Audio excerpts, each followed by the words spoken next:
Start the recording. All right. So last week, like I said, or yesterday, not last week. Yesterday was kind of a informational overload day. There was just a lot of stuff we're trying to get to relay to you guys. Today, we're going to get started into the actual guts and meat of the electronics. So, like we said, as we get going, if you guys do have questions, please feel free to ask. Like I said, I have no problems going back, covering things again. I want to make sure everybody, is up to speed with where we need to be. So these first couple of lectures are going to be pretty basic. A lot of it is going to be revolving around the basics of math and the numbering systems and nomenclature, just so we are all on the same page when we start doing this. There's some things that we're going to talk about that if you don't do it in the same direction or the same way, in the same order, things like that, you're going to get in trouble. Namely, order of operations.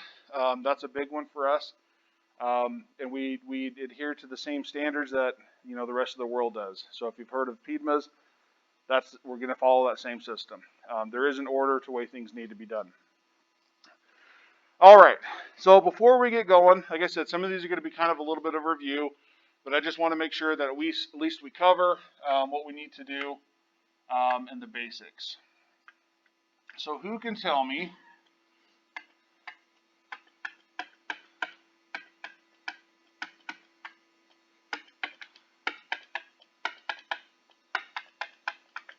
what that is? A number line, okay? And what does a number line represent? Different points, different values. We can have positive values. We can have negative values. Farther in the semester, we're going to start teaching you guys about imaginary numbers. We use those a lot in electronics, and the reason they're imaginary is the value that they represent physically does not exist. It's the only way we can achieve it is by a calculated value. There's no way to measure it. There's no way to see that value directly. But indirectly, it affects everything else as we get going. Once we get into capacitors and inductors, it's going to be very, very important to understand imaginary numbers. So, but all they are is just numbers on a different axis. So if I was to write a number up here that says -3 and 5, which one's greater? The 5, the more positive value, okay? Greater than, less than. We're going to be doing comparisons a lot. Okay, which is greater than, what's less than. When we get more positive, what happens? When we get more negative, what happens? Okay, things like that. So really, that's what we just need to understand, that we have positive and negative values. Like we were talking about today in the lab, we do have positive and negative voltages. And the main difference is, it's just a polarity. It's just a frame of reference. How are you looking at it?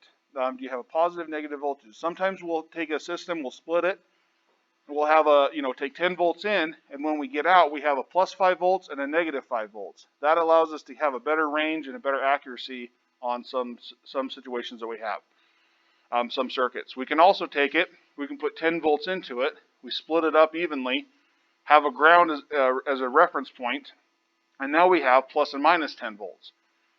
So now we've gone from having just a 10-volt swing that we can use to having a 20-volt swing, because we can go both in the positive and the negative direction. That will be key when you guys get into amplifiers and op amps later on in second semester. So all this stuff is going to be intertwined, and that's the reason why we need to talk about them. So really the idea is we have positive numbers, we have things that are larger. When we talk about larger, we're moving more positive. When we're saying smaller, we're talking about going negative or getting closer to 0. So you just got to remember where we're looking at, which direction we're going. We say we're getting bigger, we're going more positive. Questions about that? Okay. So we have different kind of number systems that we use. What's the number system that we use every single day? Does anybody know what it's called? Decimal. Okay, base 10. Everything we do is base 10. From counting in currency, counting in time, although time gets into a little weird area because we roll over at 60 minutes instead of going up to 100. But we still use the same base for just the base minutes as we roll over at 100. When you hit 10, it rolls over to the next digit. In electronics, What are some of the other number systems that we're going to be dealing with? Binary, which is ones and zeros. There's two options. What are some of the other ones? Hexadecimal, how many digits does that have? 16, what are they?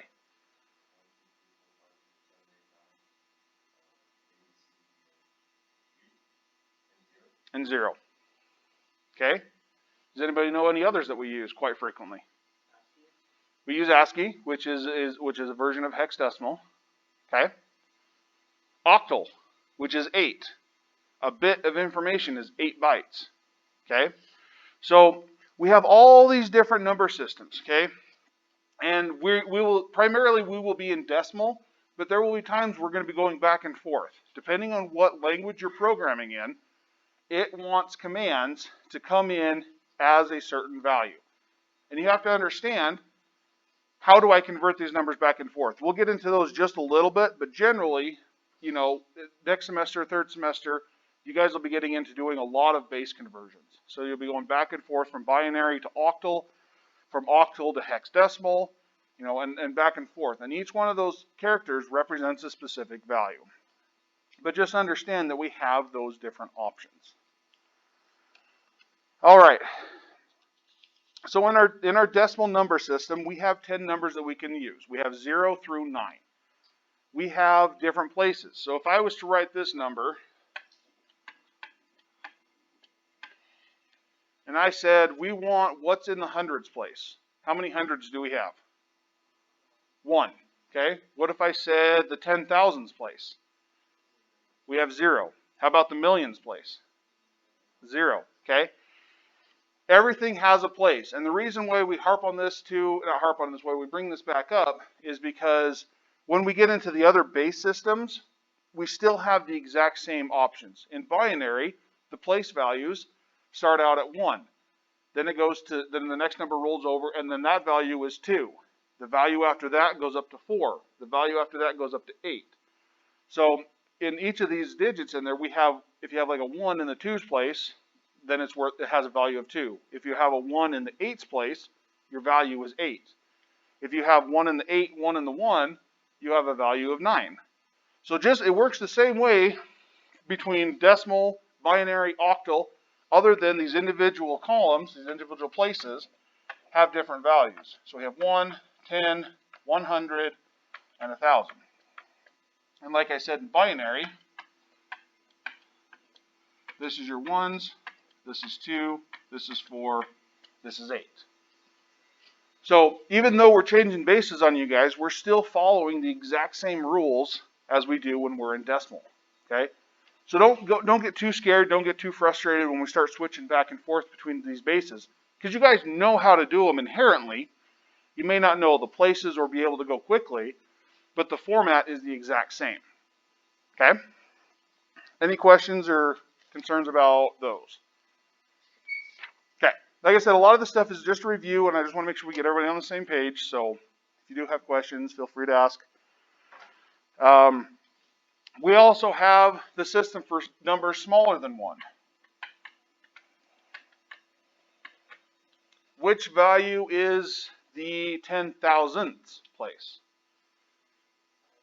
5. Okay. Which is the 10th place? What value is the 1th place? There's not one.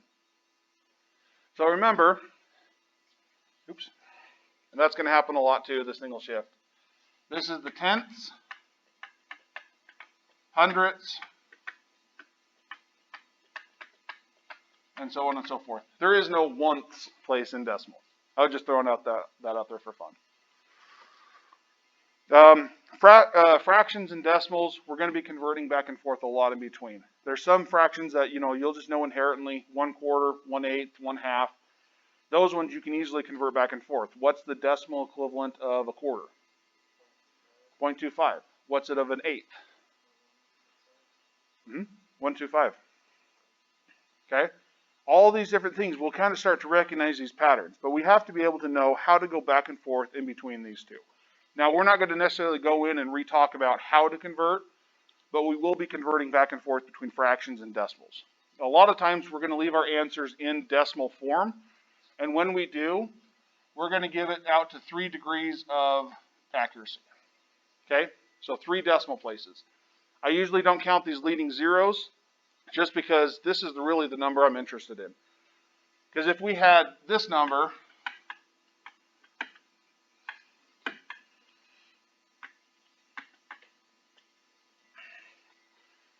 we could take it out to 3 decimal places. Again, we have these 3 here and then these 3 here. At that point, you know, that one would round up a little bit. But by the same token, if this would round to the same value. Are those the same value? Not necessarily. You know, they are different. Sometimes it's going to be close enough. For all intents and purposes, that 10 thousandths may not matter. But when we're talking in comparison with systems, so let's say we had 100 milliamps of current, or sorry, not 100 milliamps. Come on.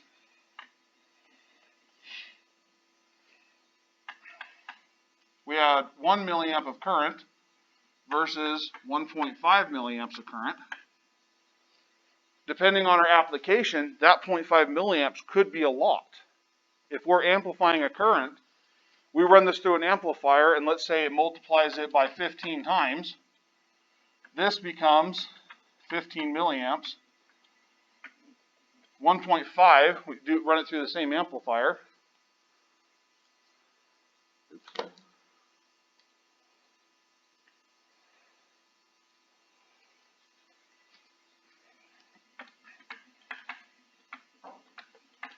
That becomes 22.5 milliamps. So depending on our applications, we have to kind of make a judgment call. Where is my accuracy? And most of the time, I will leave these 2 zeros and not count them as the 3 digits that I'm trying to get to. But as a rule of thumb, carry out your decimals to 3 decimal places. That'll give you the degree of accuracy that we're looking for in this program. Any questions about that? Okay. While we're talking about this, we want to establish some basic rules for rounding. Okay. A lot of these are pretty common. Some people I know don't use these. Okay. If we're rounding, like we said with this number,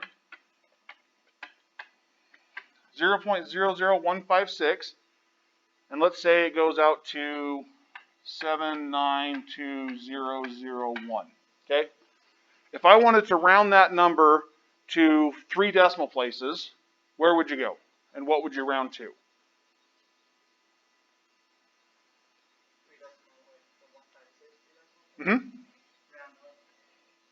Okay? You take the 3 decimal places you're looking for, you look at the next digit, and then what rule did you use to round? Okay? If it's 5, let's see. If it's greater than or equal to a 5, you round it up. If it's 4 or less, round it down. That's kind of our rule of thumb. So let's say I wanted to take this number. Let's say I wanted to round it to 6 decimal places. Where would that number become?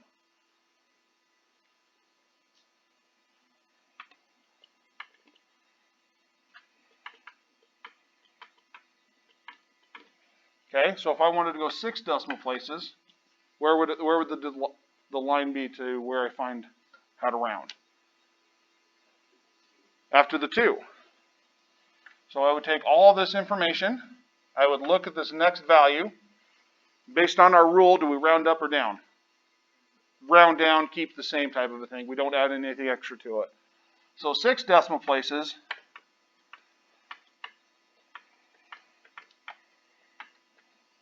becomes that number. Everybody comfortable with those rules for rounding? Okay? If it's 5 or larger, round it up. If it's 4 or less, leave it where it is. Kind of a general rule of thumb. While we're in the program, we are looking for your answers to be within 5% accuracy. Okay? What's the difference between accuracy and consistency?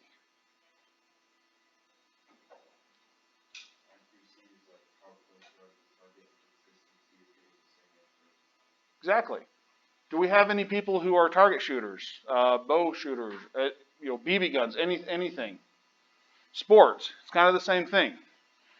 If you have a target, your accuracy is how well do you hit that center target. Okay? For whatever reason, your gun, your rifle could be off-sighted, but if you consistently start pegging up in here, your accuracy, not so great, especially when you're adding at the middle of the target, but your consistency is pretty dang good. A little bit of work and you can pull your accuracy in. What we want to aim for is high accuracy, high consistency. And the way we can do that is this is our target. So when we're in lab or when we're doing our homeworks, your answers need to be within 5% of what they're supposed to be. Obviously, I've got those answers, so in Moodle, those are already plugged in. If you're within the 5%, you will get it right. In lab, if your measured values are within 5% of your calculated values, you are correct on that lab. You may be on the very edges of it, but you will be correct for this program. This becomes important. In DC, this accuracy, you guys should be just about right on every single time. There's not a lot that affects a DC circuit. When we start getting into AC, that 5%, we're going to up it a little bit, and you'll be within about 7 to 10%, and you'll still be correct. Because there are factors in AC that are hard to exactly pin your number or to pinpoint the numbers on to calculate values based on those numbers. So if you start with a number that's a little bit off, and then you do your calculations, your answers are going to be just a little bit off from what they should be. But the biggest thing is, as long as they come out close to what you calculated, to what you measured, that's what I'm looking for. Because obviously you knew what you were doing right. You might have just transposed a number, things like that. I do that all the time. So please watch me when we're writing numbers and stuff up here. If I flip numbers or whatever, please let me know. I flip numbers all the time. And then it throws the rest of the calculations off because then my calculations are based on the correct sequence, and on the board I might have wrote them backwards than what they were said. So just kind of keep an eye on that as you guys are giving me answers and I'm writing stuff down. Keep me honest on those. Any questions about that? Any about rounding? Okay. So like what we said with the significant, so rounding is, we want it to a specific number of significant digits. Generally, our rule of thumb is 3 significant digits, 3 digits of information to round to. There will be times when you will want a little bit more accuracy. So you're going to take it out, like in this example, we went out 6 significant digits versus just 3. But as a rule of thumb, unless otherwise specified, 3 digits. Make sense?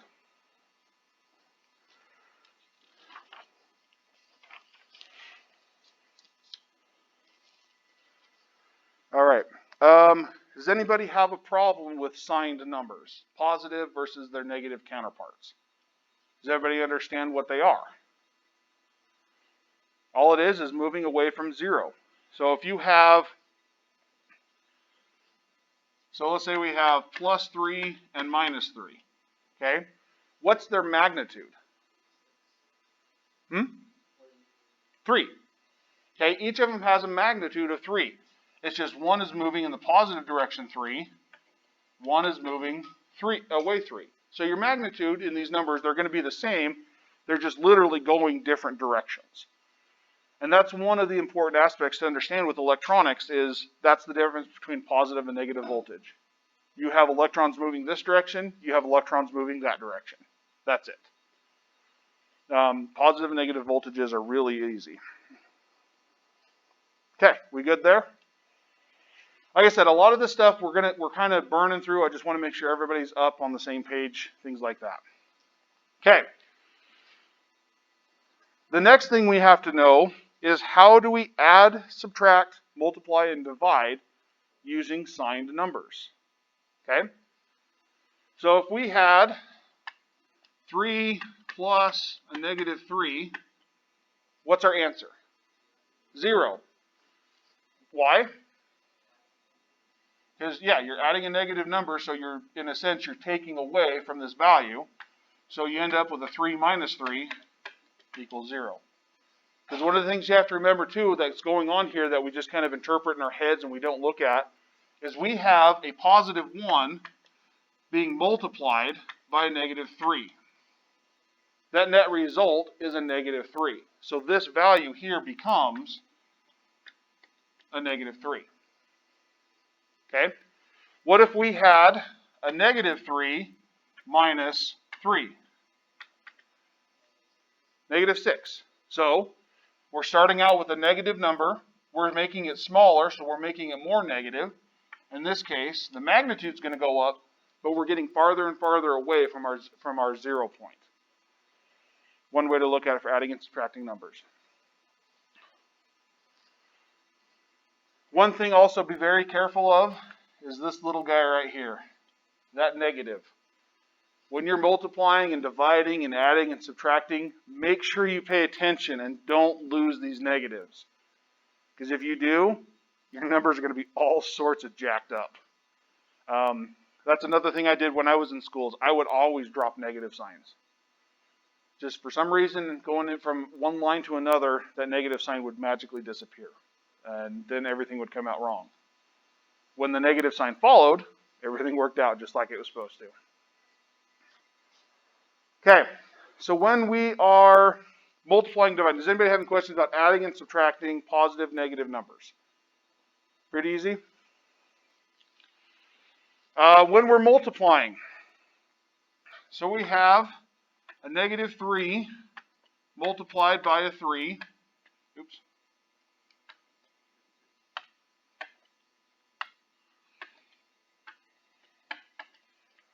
If we have a negative times a positive, what does the answer become?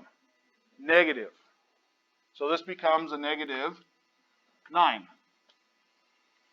If we have a negative 3 and a negative 3, that value becomes positive.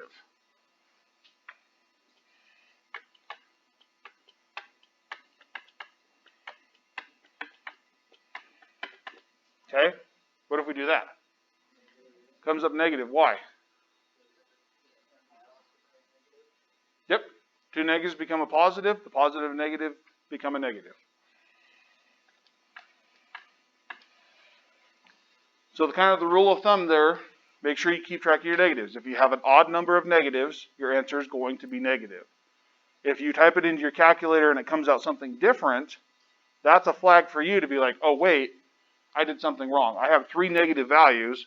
Why am I getting a positive? Same with division. If you're dividing negative numbers, it's going to be the same way. You have a positive divided by a negative, your answer is going to come out negative. You have 2 negatives, it's going to end up positive. Any questions about that? Okay.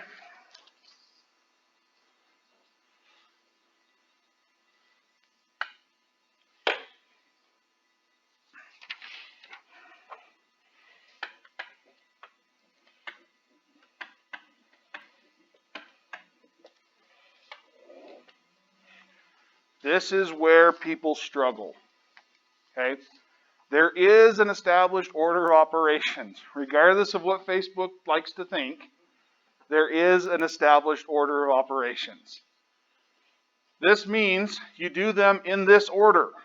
Obviously, when it comes down to multiplying and dividing, choosing which one you do first, it kind of is a toss-up. I still like to follow this and do my multiplication first, then my division.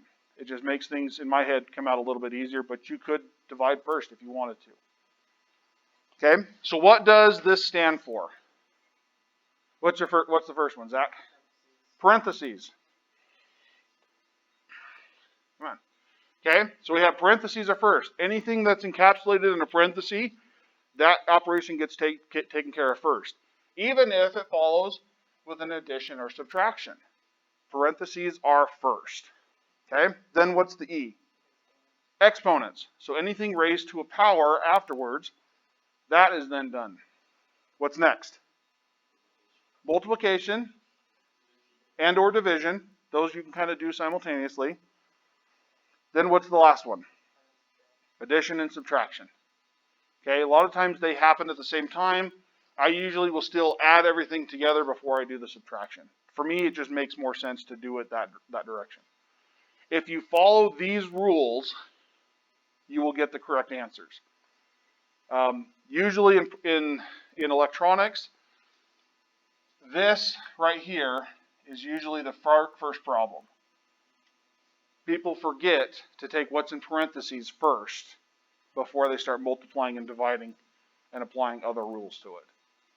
So always, always, always remember your order of operations. These are very important, and these will trip you up, I guarantee it.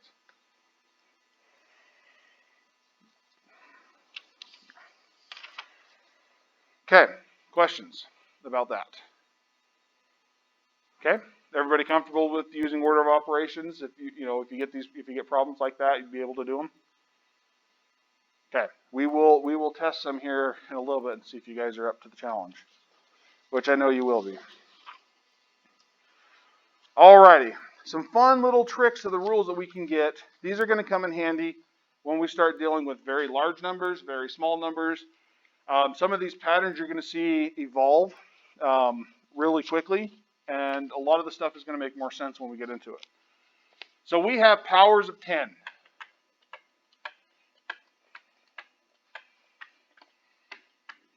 And or similar base, okay? We just use 10 as our descriptor because we're using the decimal system. So anything that has the similar power, these rules, or the similar base, these rules will apply to. So for example, when you're multiplying values together, so let's say you have 10 to the third multiplied by 10 to the fifth. 10 to the fifth, we'll go with that. Okay, first off, what is 10 to the third? 10 times 10 times 10, which is 1,000. What's 10 to the fifth? 100,000.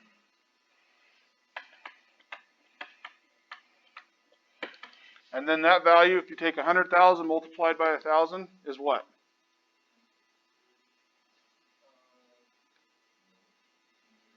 $100 million.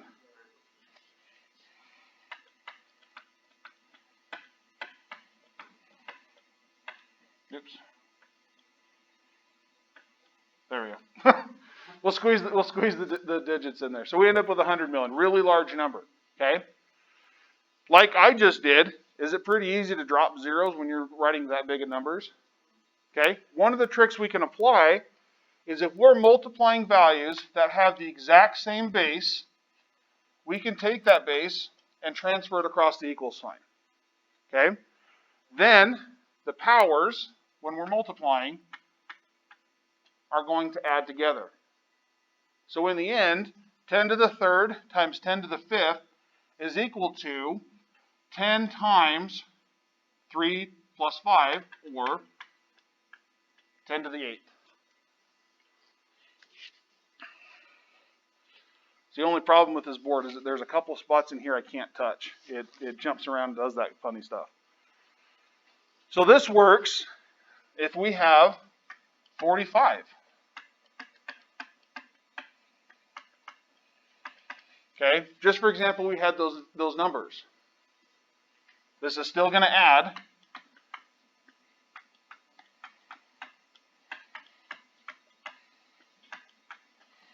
So we get 45 to the 12th power.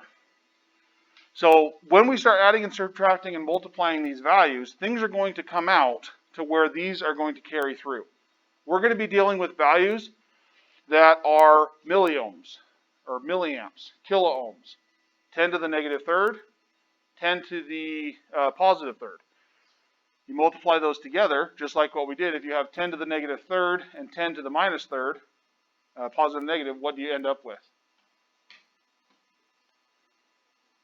10 to the 0. So when you multiply a milli by a kilo, you end up with a net result of 0, which we'll be talking about prefixes here in a minute. But just as an idea, this is where this is going. This is why it's important to understand this. So this is for multiplying. How about when you divide? Okay, let's say we have 10 to the third. We divide that by 10 to the fifth.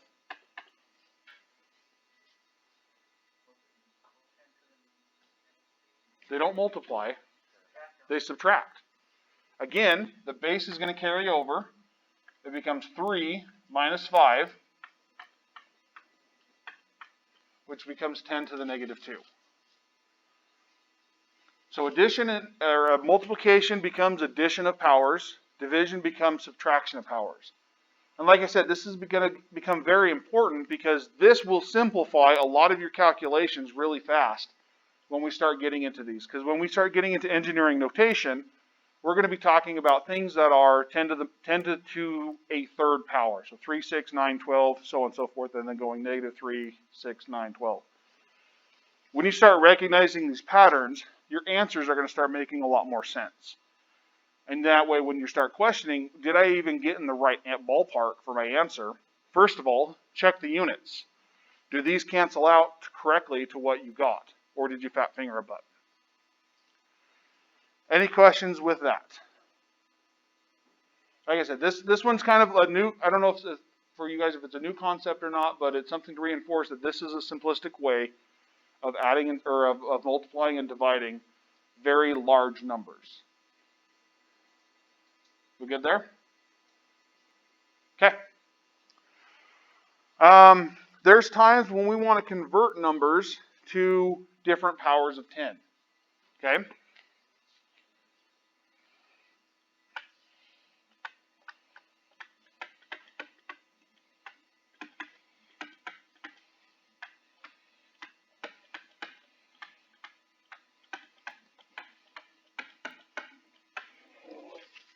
So we want to convert to different powers of 10.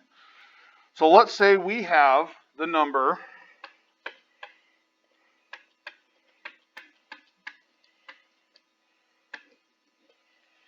1.516 times 10 to the third. Who can tell me what notation this is written in? Scientific notation. I would also accept engineering because it's a power of 3. Engineering is just a more specialized scientific notation.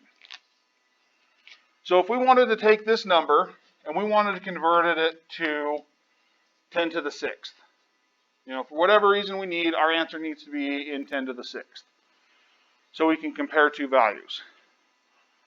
What we need to do is if we're going to increase the exponent, so we're going to make it more and more positive, we're going to move it, we're going to increase this power, and we're also going to shift this decimal point by the same number of steps.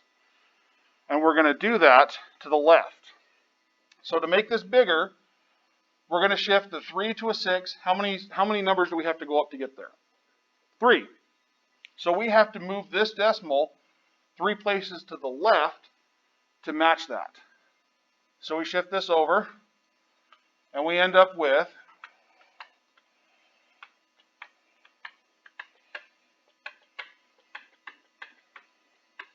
times 10 to the 6th.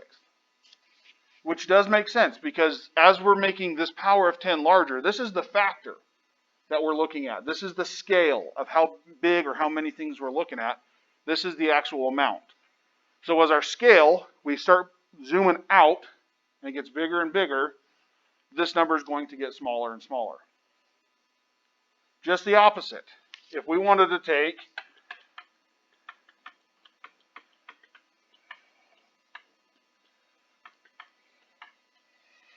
we want to convert this from 10 to the third to 10 to the 0. First off, we're decreasing the common power, so we're going to make this number larger. So we're going to move this value to the right. How many steps do we need to go down from 3 to get to 0? 3. Okay, so this number then becomes 10 to the 0. So just as kind of a heads up, 10 to the third is kilo. 10 to the 0 is just normal. So 1.516 K is the same value as 1516. 1,516. The reason that we convert these back and forth is sometimes we want to look at two values and see which one's bigger. And the first thing we need to do is get it so that the powers of 10 are matching. Then we have an accurate we have an accurate comparison. So now we're no longer looking at apples to oranges. Now we're going to apples to apples, or in this case, the Honeycrisps to Fiji, where Honeycrisp is what we're going after, and Fiji just suck. So that's just my personal bias on apples. But now we at least have something that we can compare to. What do we have more of? What's bigger? And that also will dictate, then does the answer become positive or does the answer become negative? We have to kind of compare which one's bigger. Any questions about these, the conversions? We're going to be doing this a lot, so this is going to be something else that's going to be ingrained in your heads. Just know that when we're starting to do this, we're going to be switching back and forth by powers of 3, more so than not. So usually you're going to be moving your decimal place 3 points, whichever direction we go. Any questions? Okay. The one last thing we have is there will be certain circumstances where we're going to take a power of some value, we're going to raise it to another power. So if we have 10 to the third, and we're going to, basically we have 6 of those multiplied together, raised to the 6th power, these are then 3 multiplied by 6, which then becomes 10 to the 18th. So when we raise a power to a power, we multiply the powers together to get the new power. When we when we multiply powers of the same base, we add the powers together to get the new one with the same base. Division, we subtract them. Any questions or concerns at this point? Okay. The next conversion that we have is square roots. Square roots can be kind of tricky. What if I was to throw up on here, we want the square root of 9? 3, okay? Is that something you can easily type into your calculator? Okay? What if I wanted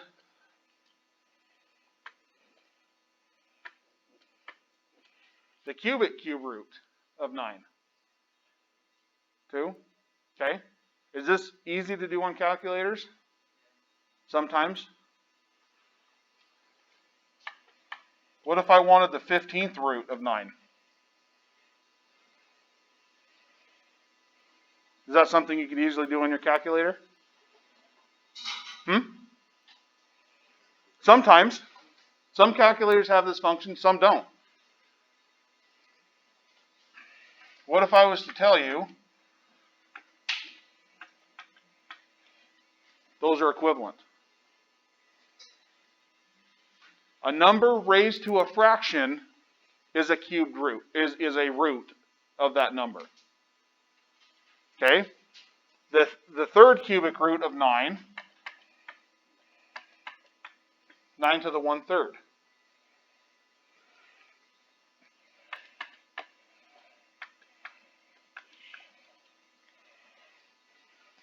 So the 15 thirds.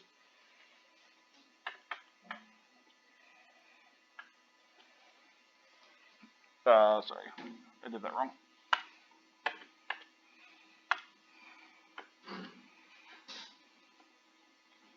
Yeah, it should be over 15, sorry.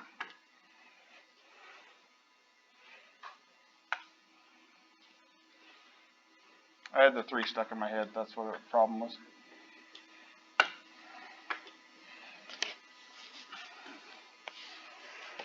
Okay, so another way to look at when we're talking about cube roots is just to realize it's just this number raised to the fraction value of that root. Okay, let's say we had 15th root of 9 raised to the 3rd power.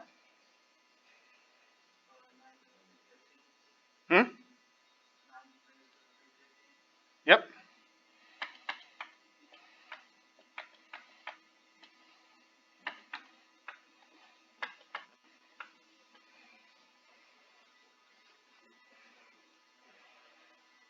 So that's one of the ways you can type it into your calculator. Most calculators, they have your caret button, they have X to the Y. Trying to think of some of the other buttons that I've seen.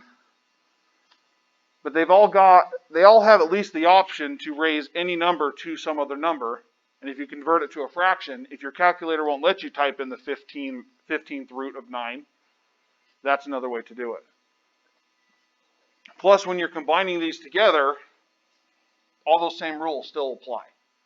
Now we're dealing with easy numbers, easy concepts, besides just fractions. Because now, like I said, now we've taken this square root, or the 15th root, and we've turned it into just a simple fraction. Questions about that?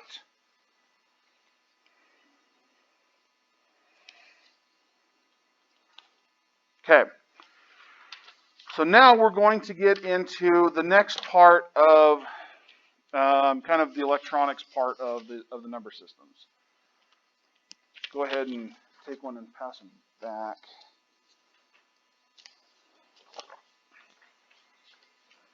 So this is a little cheat sheet I printed out for you guys.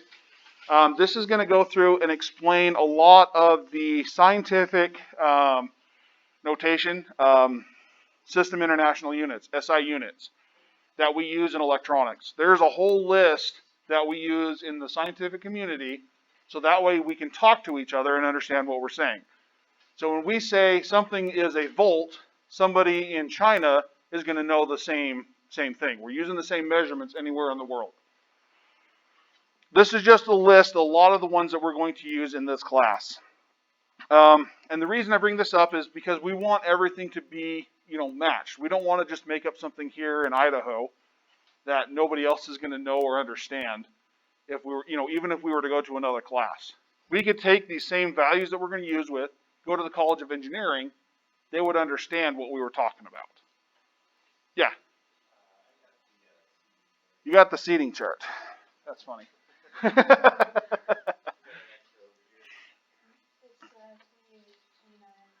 That's okay. They're all the same.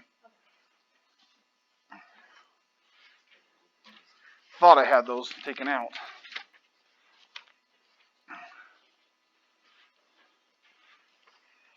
So with this list, this is, like I said, these are the types of units that we're going to use. We're going to talk about capacitance. And the reason I'm giving you this list is because when we're talking about things, there's lots of symbols. I mean, we only have 26 letters in our alphabet. So we've even stolen some from the Greek alphabet in electronics. But each one of these letters represents something different. So in the example, if we're talking about capacitance, something has so much capacitance, we're going to be referring to it as a capital C. But then when we turn around and we're like, well, this has an energy of 57 microcoulombs, that's also with a C. So we have to understand when what we're using this in reference to.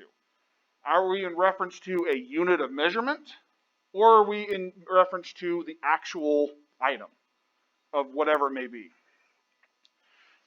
So with this example, we've got capacitance measured. So its unit is capacitance. The symbol is C. Capacitance is measured in farads. So like when we're writing schematics or equations and things like that on the board, most of the time we're going to see the F of the units. Conductance is a capital G, is measured in Siemens, which is a capital S. Siemens is the opposite of ohms, which is what we'll be measuring in resistance of. The amount of energy or work is W, we measure that in joules. Power is P, we measure it in watts. Time is a lowercase t, and we measure it in seconds, which is a lowercase s. So just be aware of these, and as we use them, if you do have questions, like I said, if you're confused, for example, if it's a capacitance or a coulomb, or if it's energy, or if it's power, whatever that may be, like I said, make sure you ask. We'll make sure get you guys onto the same page. But this is just a quick list of some of the ones that we're going to be using in this class specifically. So earlier, like I said, we were talking about scientific notation. The way and the correct way to format a number in scientific notation is you have a number that the leading number has to be between 1 and 9. Okay? Then it's then you have your digits of accuracy, in our case 3, multiplied by 10 to whatever power that is. So for example, we have the number, okay? We want to convert this to scientific notation.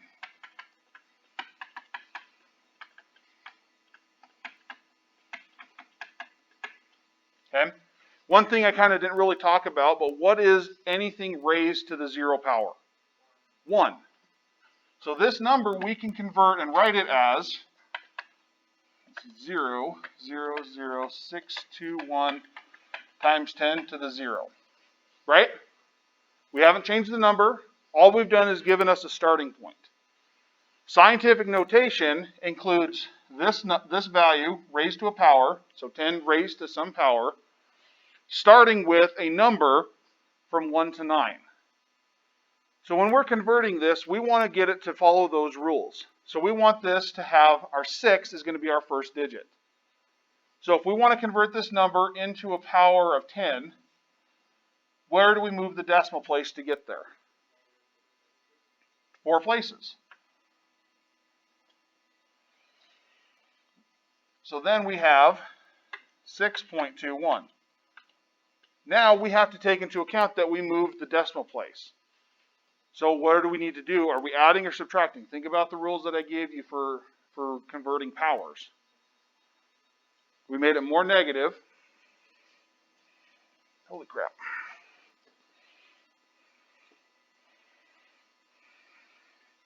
And how many places did you say we went?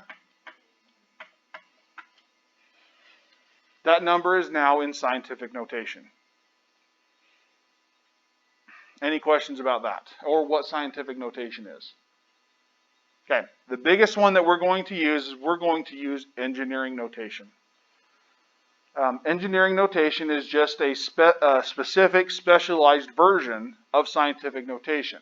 The only difference is we kind of get rid of this rule where we only have 1 digit in front of the decimal point. We just kind of do it to whatever makes sense to what we're using. You can go either direction. So on your sheet, at the bottom of it, is the engineering notation. These are the common symbols that we're going to be using. Tera, giga, mega, kilo. Do those sound familiar?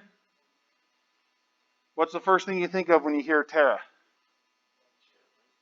Terabytes, hard drive space. What's kind of funny is you guys are in the generation where that's commonplace.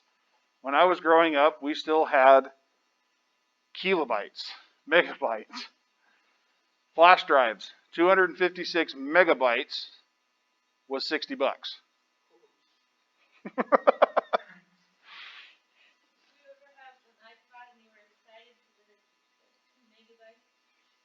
I never had an iPad, but I had friends who did, and I was jealous.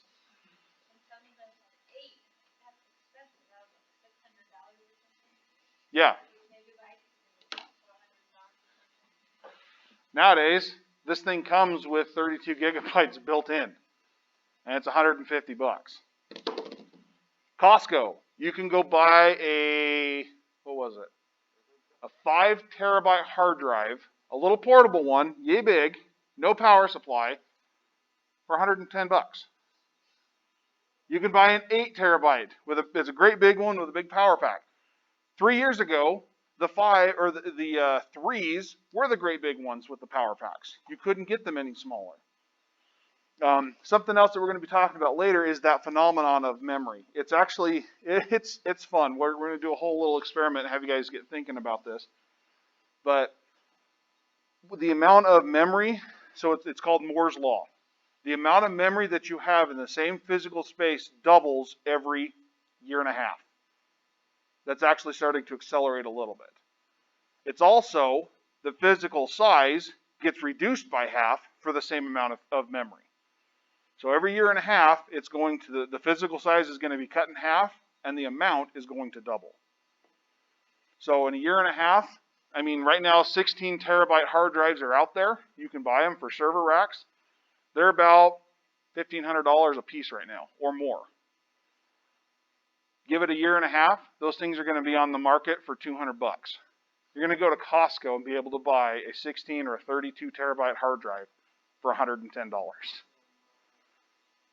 Whatever you're going to use that much space for, it just blows my mind. But we do. We fill them up. I mean, pictures, videos, whatever. We fill up those stupid hard drives. And they keep getting bigger and bigger, size-wise, bigger and bigger, and then physical small-wise, they keep getting smaller and smaller.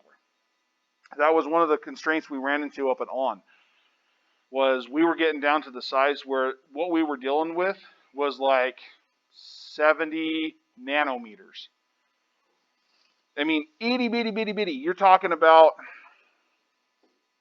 100, 200 times smaller than the thickness of a human hair. That's how small technology is getting. And we would deal with that all day long. So up there, like a hair going across one of the wafers would knock out 70 or 50 memory sticks. Just garbage, instantly. So it's kind of cool how this stuff keeps going. Do what? It wasn't to protect you. It was to protect the product. And they told you that first up. They're like, the only reason we're encapsulating these fully suits that you can't, nothing will escape out of, is because we don't want your hair to get on that wafer to make these computer chips. And sometimes the contamination would be enough that it would actually eat out some of the material. Salt was horrid. Would just eat aluminum off of a wafer. But we'll talk about some of that more stuff. Like I said, there's a whole class I could teach just on how a computer chip is made. It's actually pretty crazy and pretty incredible. And it all comes down to the two pieces of metal, they're slapped together with a little bit of an insulating layer. That's how computers work. Okay, so the big values that we have for engineering notation. Tera is times 10 to the 12th. Gig is times 10 to the 9th. Meg is times 10 to the 6th. And kilo is times 10 to the 3rd. In this instance, the kilo is a lowercase k. For some reason, my autocorrect jumped that up. So it should be a lowercase k, not a capital K. Now, that's talking about things that are really, really, really large. A lot of the stuff we're going to be dealing with is in the really, really small range. So we have milli, micro, nano, pico. We even get into femto, which is 1 degree lower than that. But the powers for milli is 10 to the negative 3rd. Micro is 10 to the negative 6th. Nano is times 10 to the negative 9th. And pico is times 10 to the negative 12th. Now the reason I talk about these and I bring these up, because for the first little bit, we will be writing things out. You know, if we have 10 milliamps, we're going to have 10 times 10 to the negative 3rd. Once we start getting more familiar with these and being able to go back and forth between them, we're just going to drop that whole section. Instead of saying 10 to the negative 3rd, we're just going to cut that whole thing out and put in milli. Just to save space, to save time, and because our understanding will get to that point where, okay, you're just instantly recognize milli means times 10 to the negative 3rd. Kilo means times 10 to the 3rd. Things like that. Keep these sheets handy. Like I said, you guys feel free to use those. This is one sheet I'd keep out when I'm taking notes, just for the first little bit, until it gets ingrained into your heads. These things will become second nature, I promise. We just have to use them. Any questions about these? Yes.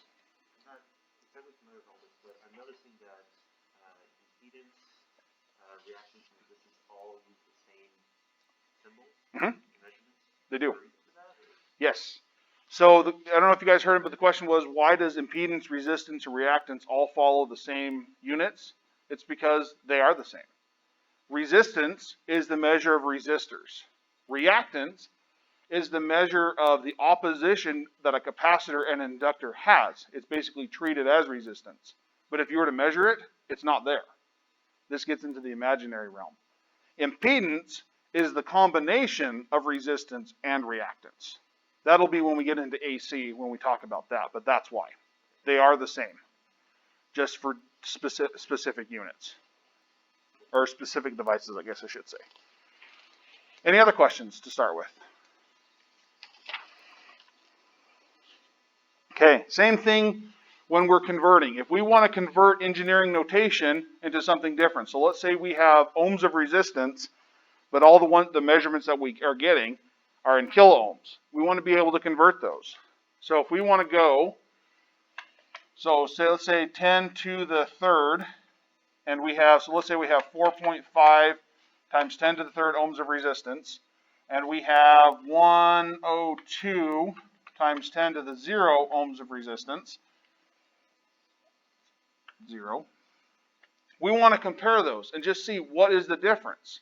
Well, first off, can we kind of tell which one's bigger, which one's smaller? Yeah, the one that has the higher positive value is going to be larger. But just to put it into perspective, we want to convert these guys so we have the same base or the same power. Okay? So we can either take the 3 and convert it to the 0, or we can convert the 0 and convert it up to the 3. We're going to follow these same rules. So either way we want it to go. So let's convert this guy times 10 to the 0.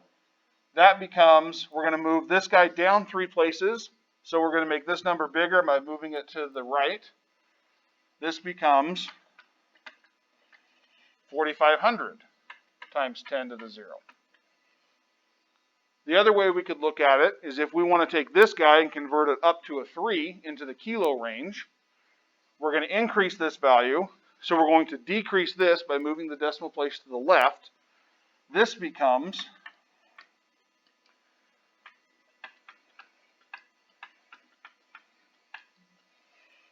that way we can go either direction. And generally when we're making these into an engineering notation, we don't want to have a decimal value. We want to have the whole number raised to some one of the prefixes. So this is technically correct. This is more correct. Okay? Same with this value. We can have 4,500. It is correct, but more correct is 4.5K, or times 10 to the third. But like I said, both of them are correct. You will, unless they're specifically asking for them, both those answers would be okay in like a lab situation.